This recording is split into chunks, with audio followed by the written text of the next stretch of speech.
Friends good morning అండి. Welcome back to my channel. అందరూ ఎలా ఉన్నారు? ఈరోజు మీ ఇంట్లో బ్రేక్ఫాస్ట్ ఏంటి? మా ఇంట్లో అయితే ఈరోజు వడ చేస్తున్నాను.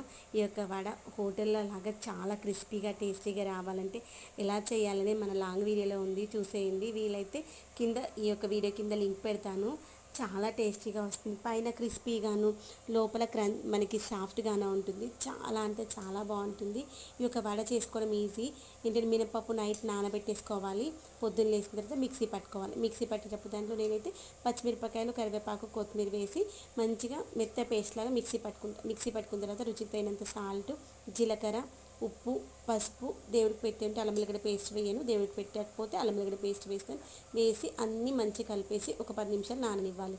నానిన తర్వాత దాన్ని మనము వేడి వేడి నూనెలో వేసుకోవాలి. అది ఎలా వేయచ్చు అనేటివి చూపిస్తాను. ఈజీగా ఒక్క చేత్తో అయినా వేసుకోవచ్చు. ఫస్ట్ టైం వేసేవాళ్ళని ఈజీగా వేసుకోవచ్చు. చాలా టేస్టీగా వస్తుంది. వీళ్ళు ఎంతమందికి